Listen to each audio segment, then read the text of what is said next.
Proteus, I really do think you need to have your head examined. I thought you said you loved Julia, but as soon as that girl's out of your sight, you pick up on another one named Sylvia and leave the other behind.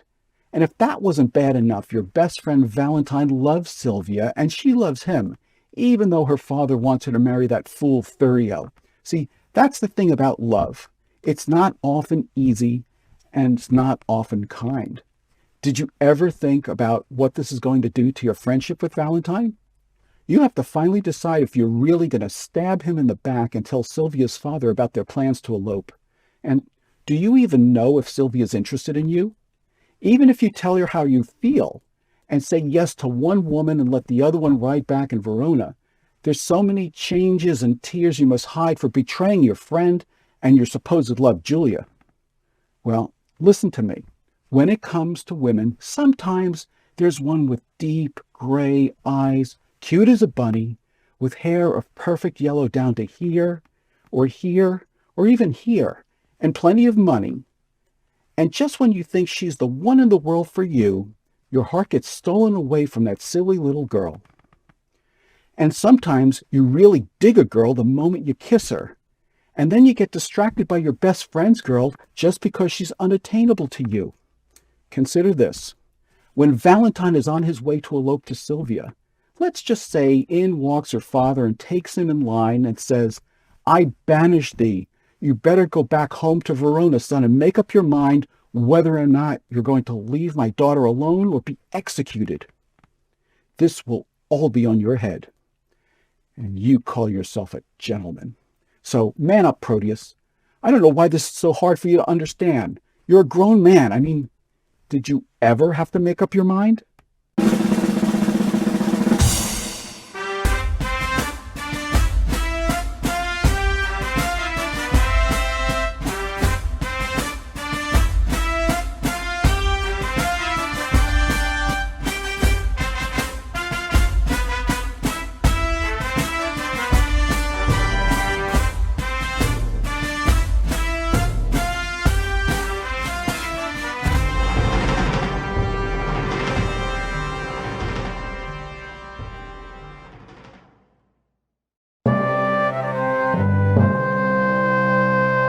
At the end of the 1983 film version of Gilbert and Sullivan's 1879 comic opera, The Pirates of Penzance, it's discovered that the pirates are all former noblemen who have gone wrong and are pardoned and welcome to rejoin society. At the end of The Two Gentlemen of Verona, the forest-dwelling bandits are also discovered to be former noblemen and are pardoned by the Duke and returned to society. So apparently, at least between 1590 and 1879, there was nothing new under the sun. So let's take a look at the plot. The play begins with best friends Valentine and Proteus bidding each other farewell in Verona. Valentine is going to Milan to improve himself and to see some of the world. Meanwhile, Proteus stays at home in Verona because he's in love with Julia. Following Valentine's departure, his servant Speed enters, and Proteus asks Speed whether or not he's delivered Proteus's letter to Julia. Speed says that he has, but rebukes Proteus for being a cheapskate and not paying him for the task. In the meantime, Julia asks her maid and confidant, Lucetta, which of Julia's suitors she should love. Lucetta says she likes Proteus the best. Then Lucetta tells Julia that she has a letter for her from Proteus. Julia behaves very flightily and chides Lucetta for teasing her. Julia then tears up the letter and sends Lucetta away, but regrets her actions almost immediately. Meanwhile, Proteus's father Antonio also decides to send his son to the Duke's court in Milan to improve himself along with his best friend Valentine. The decision upsets both Proteus and Julia because they have to part. But before they do, they exchange rings and vow their love and faithfulness to one another. Since going to Milan, Valentine has fallen in love with the Duke's daughter Sylvia. However, the Duke wants Sylvia to marry Thurio, a foolish but wealthy suitor. Sylvia wants nothing to do with this fool. Unfortunately, when Proteus arrives at court, he also falls in love with Sylvia and completely forgets about his commitment to Julia. Instead, Proteus plots to win Sylvia away from Valentine. When Valentine tells Proteus in confidence that he and Sylvia are going to elope, Proteus betrays his friend and tells the Duke of their plans, thus gaining favor for himself with the Duke and getting Valentine banished from court. Meanwhile, back in Verona, Julia decides to disguise herself as a man so that she can journey to Milan and meet up with Proteus. But when she arrives at court, she sees Proteus wooing Sylvia and is heartbroken. After the banished Valentine leaves Verona, he and Speed travel to Mantua, but are apprehended by a group of outlaws who live in the forest. The outlaws are actually former gentlemen who have been banished, and they insist that Valentine become their king. Since they all threaten to kill him if he refuses, Valentine accepts their offer. Back in Milan, Proteus makes his love known to Sylvia, but she scorns him for being a false friend and lover. Proteus then sends Julia, who is disguised as a page boy named Sebastian, to Sylvia to get Sylvia's picture. When Julia gets the picture, she gives Sylvia the ring Proteus had given her. Julia does not reveal her identity, and Sylvia refuses the ring. Sylvia asks her friend Sir Eglamour to help her escape her father's oppressive will so that she can avoid having to marry Thurio and seek out Valentine. However, while traveling through the forest, Sylvia and Eglamour are overtaken by a band of outlaws. Frightened, Eglamour runs away and leaves Sylvia there to fend for herself. At the same time, the Duke, Proteus, Thurio, and Sebastian, who is really Julia in disguise, go into the woods in search of Sylvia. Proteus manages to free Sylvia from the outlaws. Meanwhile, Valentine watches their interaction unseen. Proteus demands that Sylvia give him some sign of her gratitude for freeing her, but she refuses. Angry at being rebuffed, he threatens to rape her, but Valentine jumps out and prevents him.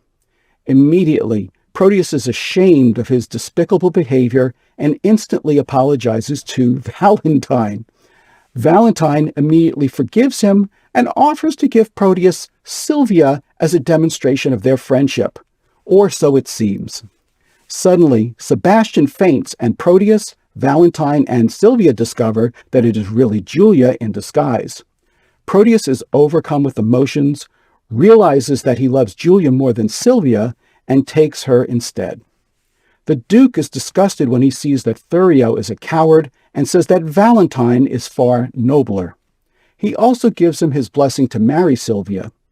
Valentine asks the Duke to grant clemency for the outlaws, which he does, and recommends that his marriage to Sylvia and Proteus's marriage to Julia take place on the same day. They all depart together to fill each other in about everything that has happened. When we return, we'll take a look at some of the remarkable characters in The Two Gentlemen of Verona. All right, now let's take a look at some of the main characters of The Two Gentlemen of Verona. Let's start off with the lead characters. Valentine's name means strong and healthy.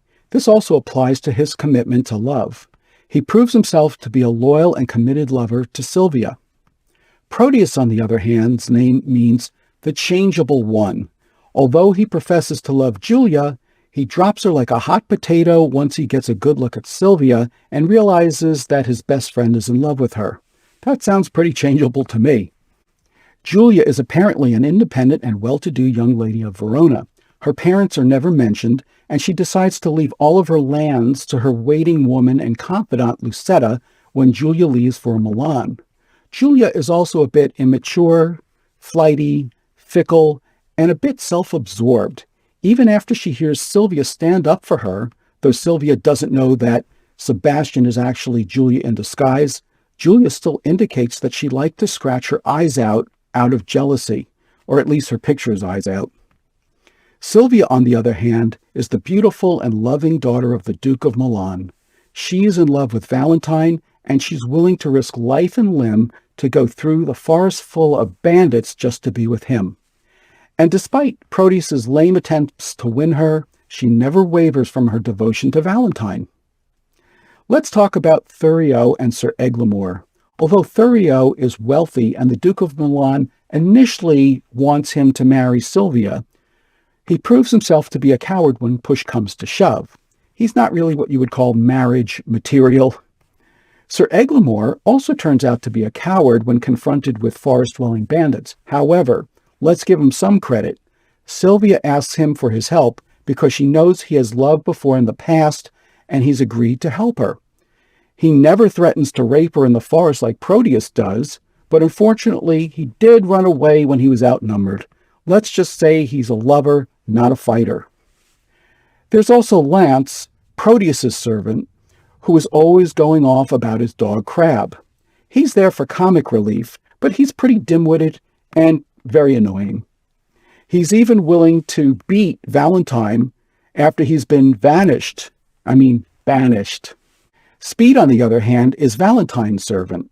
Speed is very quick-witted, far more so than his master, and he helps explain to Valentine that Sylvia is actually getting him to write love letters for her so that he'll know that she loves him.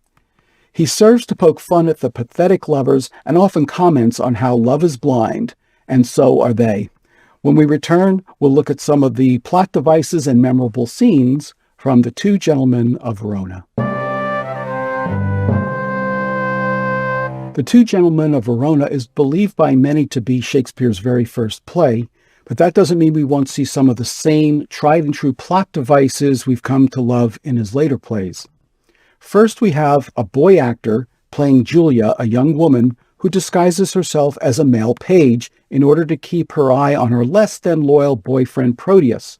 Shakespeare knew that this was a great way for one character to learn what another character is really thinking and give the audience a lot of fun. Next, we have a father who wants to pick a husband for his daughter, despite her own wishes and preferences. What could be more suspense-building and empathy-building to the audience than this? Because it leads to the inevitable desire for forbidden but true love and, as in many Shakespeare plays, a planned elopement. There's also the nearly obligatory exchanging of rings to demonstrate the fidelity of the parting lovers Proteus and Julia. And we also see the first appearance of Shakespeare's characters fleeing to a forest, but certainly it won't be the last. As far as memorable scenes go, I've noted 6 that are worth mentioning. In Act 1, Scene 1, Speed takes great joy in mocking Proteus for being cheap. In Act 1, Scene 2, Lucetta taunts her mistress and friend Julia as the two girls talk about suitors. Their relationship is very similar to Rosalind and Celia in As You Like It, and Portia and Nerissa in The Merchant of Venice. Lucetta is one of the most genuine characters in the entire play. When asked by Julia why she prefers Proteus as the best suitor, she simply replies, "I have no other reason but a woman's reason. I think him so because I think him so." This is very reminiscent of Rosalind's comments to her cousin Celia when she keeps interrupting her about Orlando. She says, "Don't you know that I am a woman? When I think, I must speak." This is Shakespeare just demonstrating why we love his characters so much, because they're real and they remind us of ourselves. In Act 2, Scene 1, Speed has to come to Valentine's rescue and explain to him that Sylvia likes him. Here's an amusing exchange explaining why it's so obvious to him that Valentine loves Sylvia. Valentine asks him, "Why, how know you that I am in love?"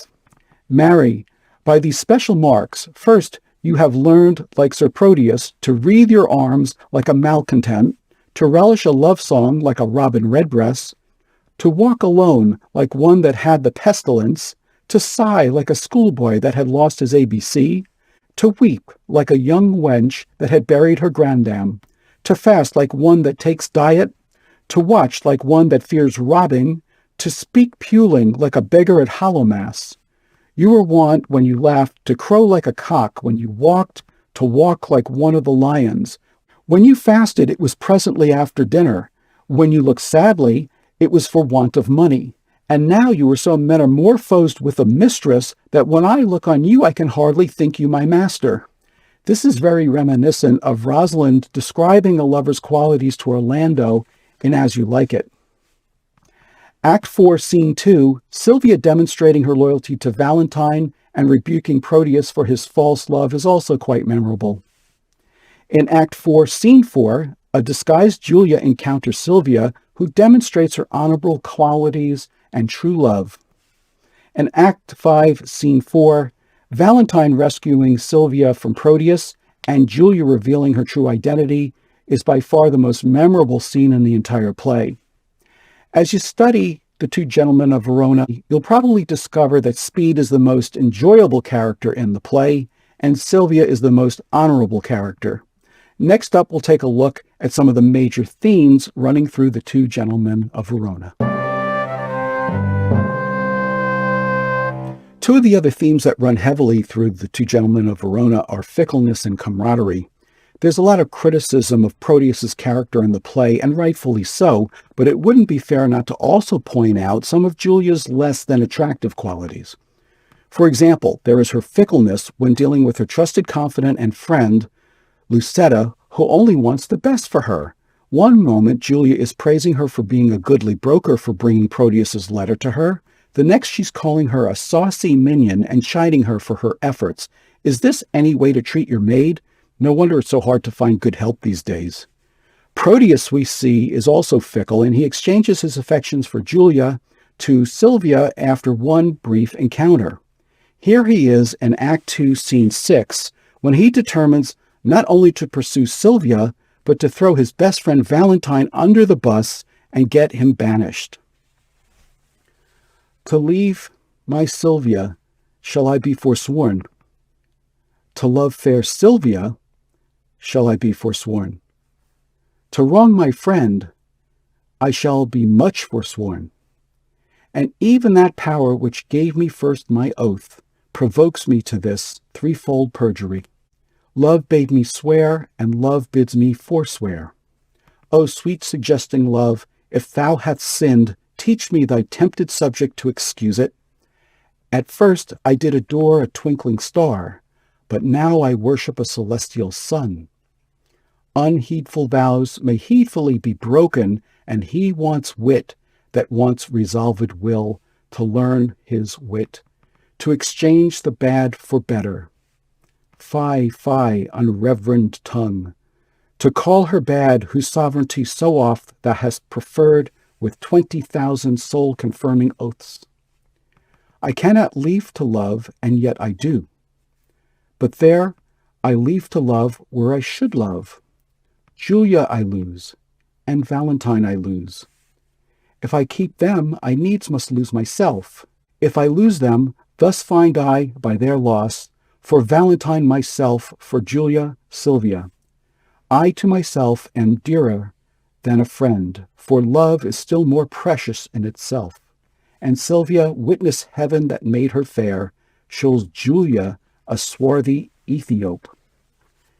This is not a race thing. In Shakespeare's time, fair skin was a sign of nobility because women of status did not do any laboring work that exposed them to the sun. Thus, their skin was lighter.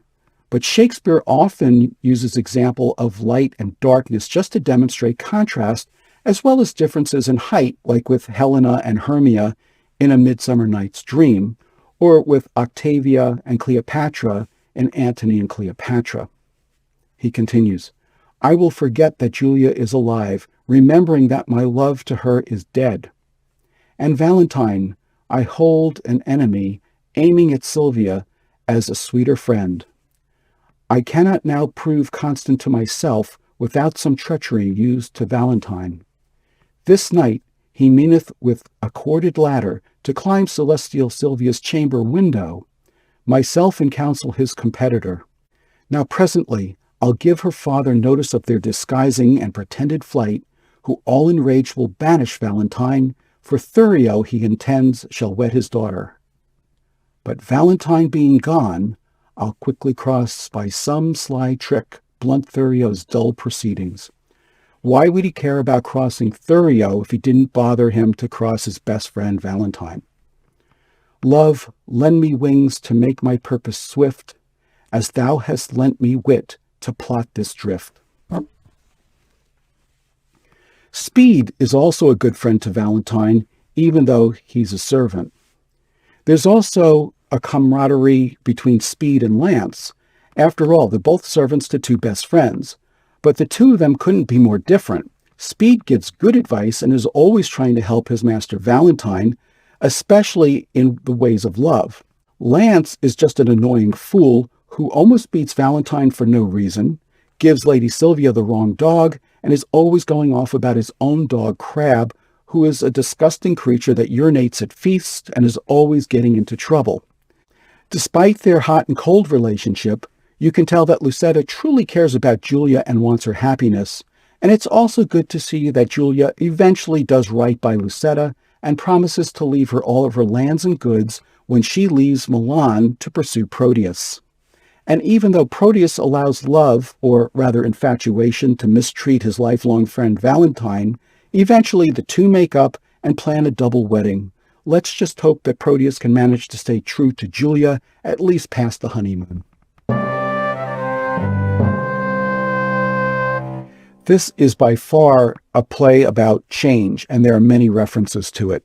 In Act 2, Scene 4, Valentine verbally spars with his rival Thurio for Sylvia's affections.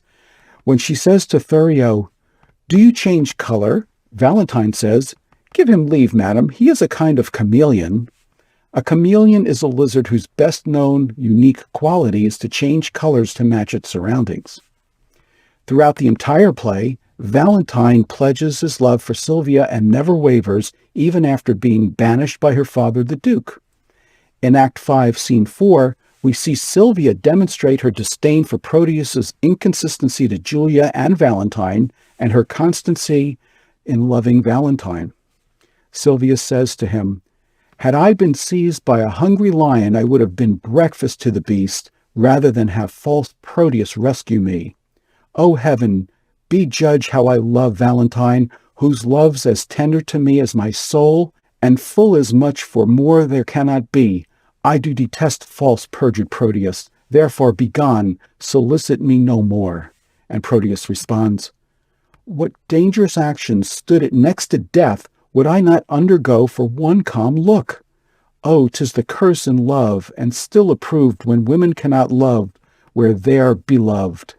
Sylvia replies, "When Proteus cannot love where he's beloved, read over Julia's heart, thy first, best love, for whose dear sake thou didst then rend thy faith into 1,000 oaths, and all those oaths descend into perjury to love me. Thou hast no faith left, unless thou hast two, and that's far worse than none. Better have none than plural faith, which is too much by one. Thou counterfeit to thy true friend." Proteus says, "In love, who respects friends?" And she zings him with, "All men but Proteus." Well, as you can see, Proteus deserves to be put into the bad boyfriends category, along with Bertram in All's Well That Ends Well, Demetrius in A Midsummer Night's Dream, and Mark Antony in Antony and Cleopatra.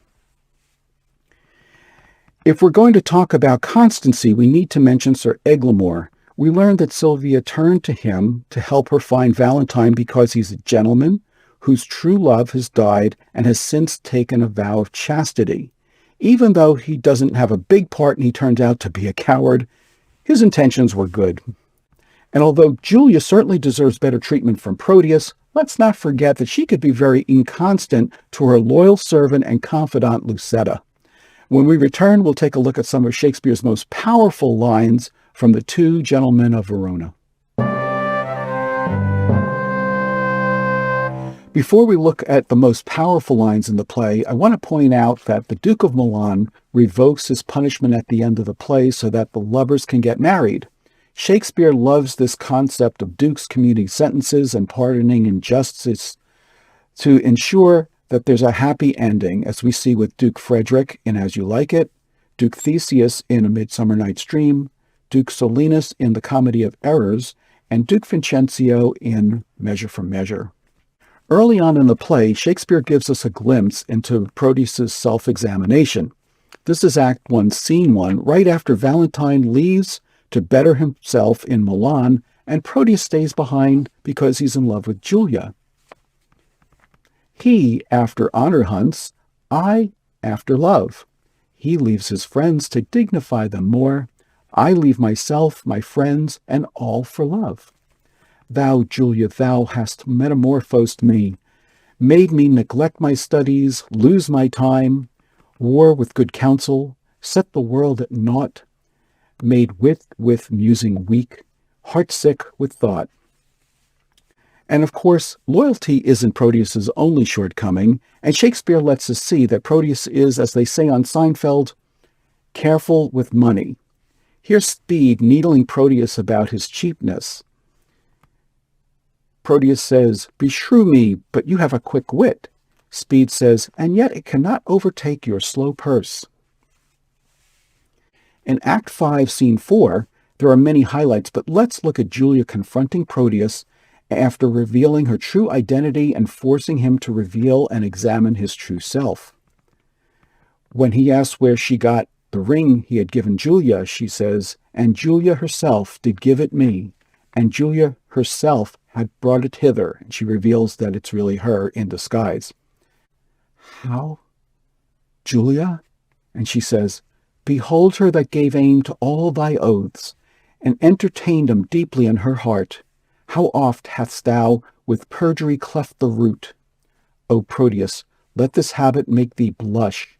Be thou ashamed that I have took upon me such an immodest raiment, if shame live in a disguise of love. It is the lesser blot modesty finds, women to change their shapes, than men their minds." And he repeats, "Than men their minds. 'Tis true, O heaven, were man but constant, he were perfect. That one error fills him with faults, makes him run through all the sins. Inconstancy falls off ere it begins." Here at least we get to see Proteus recognizing his own shortcomings and demonstrating some sincere guilt for what he's done. Hopefully he will spend his married life making it up to Julia for everything that he put her through. I'd like you to ask yourself, how does Proteus manage to rescue Sylvia from the entire group of bandits while the Duke, Thurio, and Sir Eglamour remain captive? Also, why doesn't Julia stop Proteus from attempting Sylvia's rape? You would think her revealing herself at that very moment might have broken his train of thought. But if Shakespeare didn't want controversy, he certainly wouldn't have started off his career writing The Two Gentlemen of Verona. As we see in Act 5, Scene 4, Proteus is so frustrated with Sylvia's continuous rejections of him that he threatens to rape her. Talk about creating a problem play. Not that this is the only time Shakespeare includes an attempted rape. It happens with Bolt nearly ravishing Marina in Pericles, Prince of Tyre, and Cloten plotting to rape Imogen in Cymbeline. And of course, Lavinia actually gets gang raped in Titus Andronicus by brothers Chiron and Demetrius.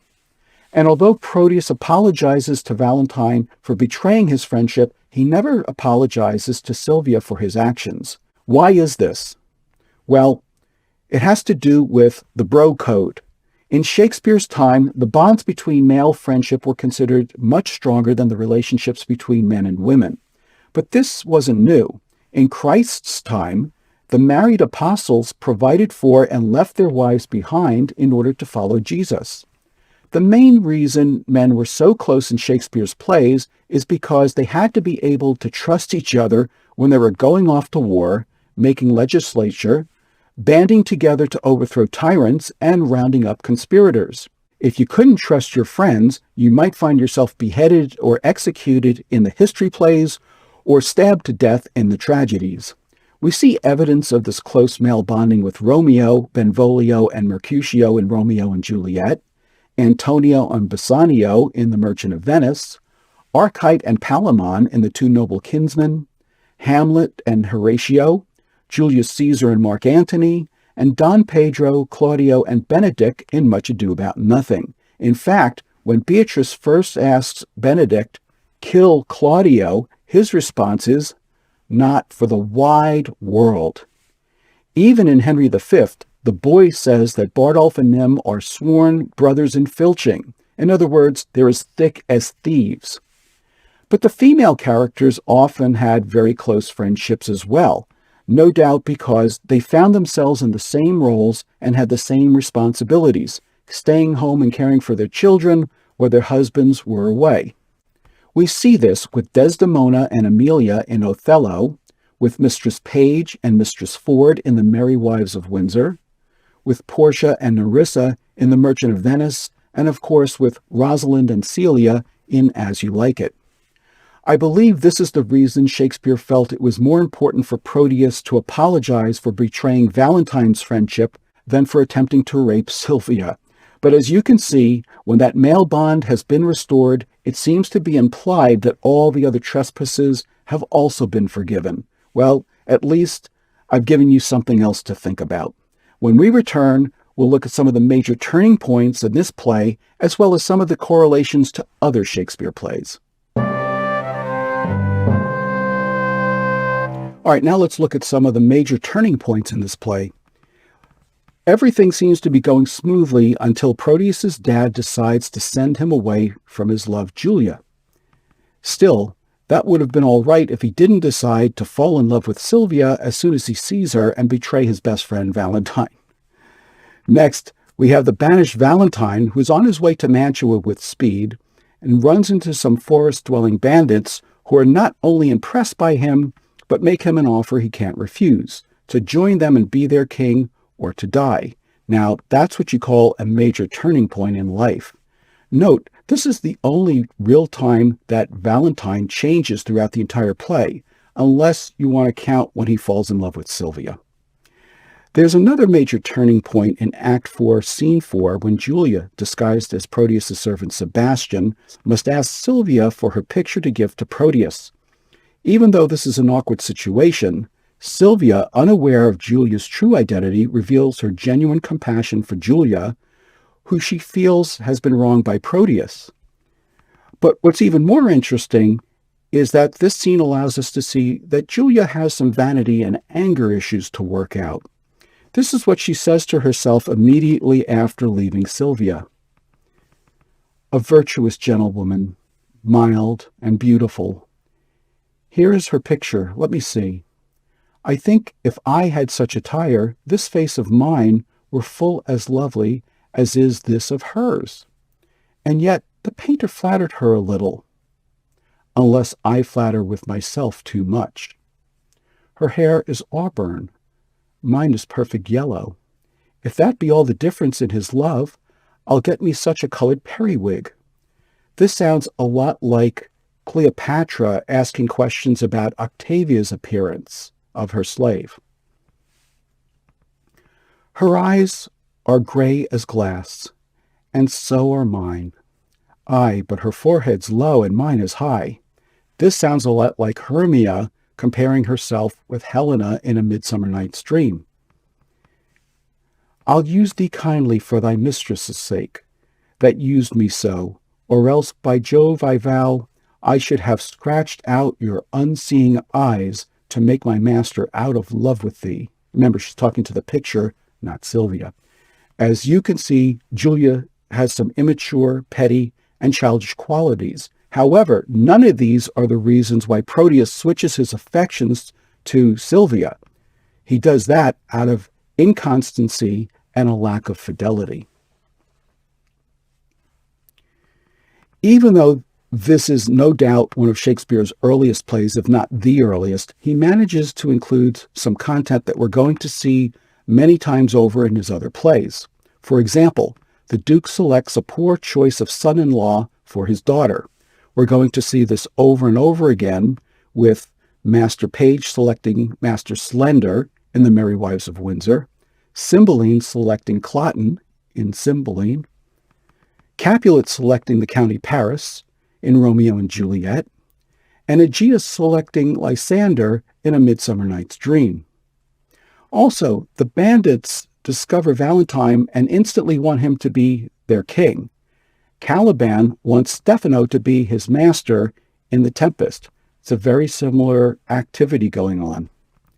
The Duke also threatens to cut off Sylvia without a dowry, just like Capulet did in Romeo and Juliet and King Lear did with his daughter Cordelia.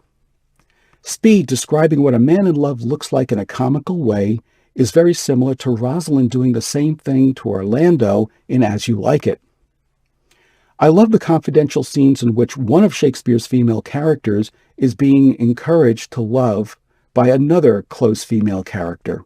In this case, we have Lucetta helping Julia, just as Nerissa assisted Portia in The Merchant of Venice, the nurse advising Juliet in Romeo and Juliet, and Celia talking with Rosalind in As You Like It.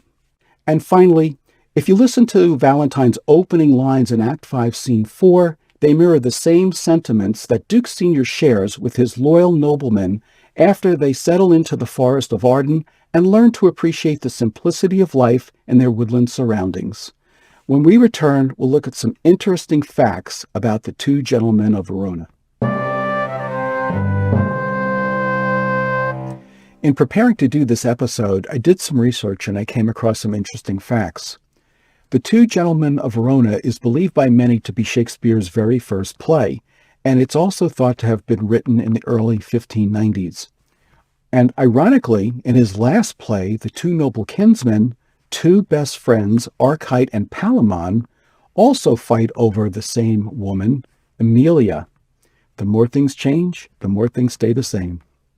It appears that Shakespeare drew from both the Spanish prose romance, The Seven Books of Diana, by Portuguese writer Jorge de Montemayor, published in Spanish in 1559, and also from Thomas Eliot's The Book Named the Governor in 1531. Valentine is named after Saint Valentine, the patron saint of engaged couples, happy marriages, and love. Proteus shares his name with the shape-shifting sea god. How's that for sealing someone's fate? I also have some questions for you to ponder about this play. First, why doesn't Julia just go to Milan with Proteus when he leaves? She would have been protected. He would have been less likely to stray from her. She was willing to give away all of her possessions freely to Lucetta, which probably means she couldn't have done if her parents were still living. And she already told Lucetta that she wasn't worried about how the world would repute her for chasing after Proteus in disguise. Second, why does Valentine forgive Proteus so quickly at the end of the play, only minutes after he was about to rape Sylvia? After all, there's a difference between forgiving someone who is sorry after getting caught in the act and offering to give your lover to a remorseful attempted rapist. And finally, let's not forget about the elephant in the room.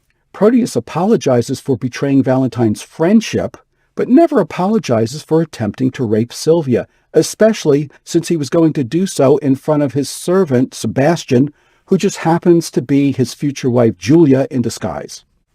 There are several theories about this, but the most plausible one seems to be that when Valentine says to Proteus, "All that was mine in Sylvia, I give thee," what he really means is, "I will love you, Proteus, with as much love as I love Sylvia." They may indeed have a double wedding, preferably after some serious marriage counseling, but I don't expect a lot of double dates for these couples in the foreseeable future. When we return, we'll look at some of the actors in the 1983 BBC Shakespeare version of The Two Gentlemen of Verona. All right, now let's take a look at some of the actors who performed in the 1983 BBC Shakespeare version of The Two Gentlemen of Verona. Joanne Pierce, who plays Sylvia, also played Luciana in The Comedy of Errors in 1983. Michael Byrne, who plays Antonio, also appears as bit characters in Henry VI Parts 1, 2, and 3, and as the Duke of Buckingham in Richard III, all in 1982. John Woodnutt, who plays Peppino, also played the Doctor in Macbeth in 1983. Adam Curican, who plays the first outlaw, also played Harold in King Lear in 1982 and the third knight in Pericles, Prince of Tyre in 1984. David Collings, who plays Thurio, also played Caius Cassius in Julius Caesar in 1979. Michael Graham Cox, who plays the host, also played the host of the Garter in The Merry Wives of Windsor in 1982.